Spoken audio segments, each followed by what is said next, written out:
Jeudi 17 novembre, ravi de vous retrouver pour une nouvelle édition de ce journal local. Bonjour à vous. Nous avons appris que Régis Plisson a demandé à la préfecture le droit de démissionner de son poste de maire de Belvigny. Pour le moment, aucun retour de la part du préfet Gérard Gavory. Le premier édile est resté 40 ans avec ce mandat et a aussi exercé la présidence de la communauté de communes Vier-Boulogne pendant 10 ans jusqu'en 2014. Si Régis Plisson peut démissionner, il indique vouloir rester dans le conseil municipal. Tout autre chose à présent, l'audace de Gabin. Souvenez-vous, nous vous parlions de ce jeune de 16 ans cet été. Il était décidé à ouvrir sa friperie et c'est désormais chose faite. Aujourd'hui, il a obtenu en accord avec ses parents son émancipation pour mener à bien ce projet. La boutique est située en plein centre-ville de La Roche-sur-Yon et l'adolescent trouve déjà son public. Agathe Poulet est partie le rencontrer hier. Vous vous intéressiez à la mode avant de vous lancer ? Oui. À seulement 16 ans, Gabin propose des centaines de vêtements de seconde main dans sa friperie.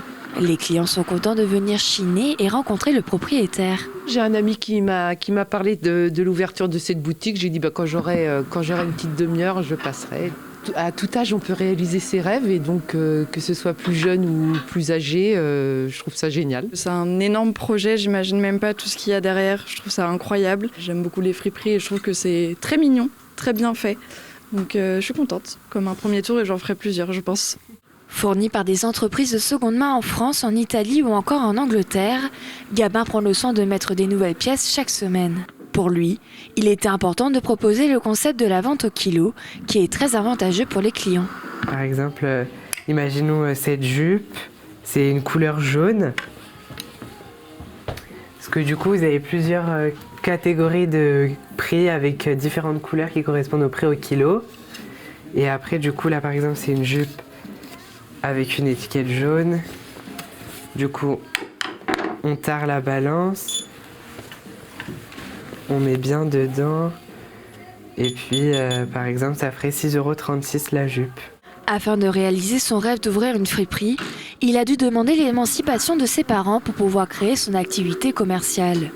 Malgré l'accord et le soutien de ces derniers, Gabin a dû faire face à plusieurs étapes avant la décision finale. Ça a été long à réfléchir, ça a mis quand même un mois. Du coup, on doit passer par le tribunal de grande instance. On envoie un premier dossier, après on attend, on a un rendez-vous sous les 2 à 3 mois, enfin c'est assez long. Et après, on passe devant une juge des tutelles et puis ça se fait avec les 2 parents et puis voilà. Déjà fier et aussi épanoui un peu dans ce que je fais. En plus de la friperie, Gabin crée des accessoires et tient une boutique en ligne. Depuis l'ouverture de la petite fripe, ce jeune entrepreneur a vendu plus de 200 kilos de vêtements en l'espace d'un mois. Et voici, superbe. Merci à vous. Autre jeune passionnée, rencontre avec Emma Guibert. À 20 ans, elle vient d'être élue Miss Pays de Loire. Voilà un mois, c'était le 24 septembre. Dans quelques jours, la reine de beauté originaire de Poiroux va s'envoler pour la Réunion afin de se préparer pour le concours national. Mais avant celle-ci, cette préparation donc, et la soirée du 17 décembre pour l'élection, l'étudiante en BTS des Sables d'Olonne a pris le temps de rencontrer Grégoire de Châtillon. Portrait. 20 ans, 1,76 m, l'étudiante sablaise pourrait devenir la prochaine Miss France le 17 décembre prochain. En effet, celle qui fut sacrée Miss Vendée en janvier dernier, puis Miss Pays de la Loire il y a 2 mois, s'y voit déjà. C'est une expérience incroyable, donc déjà d'y aller c'est magnifique, mais forcément je pense à l'élection, j'aimerais que ça soit moi. Et puis je pense à après aussi, puisque j'aimerais être la Miss France 2023 pour partir à la rencontre de tous les Français. Et puis représenter la région des Pays de la Loire, mais aussi toute la France entière. Ça serait, c'est vraiment mon rêve et ça serait magnifique d'y arriver, quoi. On a des grandes chances, hein. Un rêve à la portée d'Emma Guibert, originaire de la commune de Poiroux. Au fil des mois, celle qui fut plus jeune, mal à l'aise dans son corps, a pris de l'assurance. La jolie étudiante en BTS Tourisme aime le sport, la lecture, les voyages et son territoire. J'aime beaucoup les Sables d'Olonne, c'est vrai qu'en plus c'est une des plus belles baies du monde.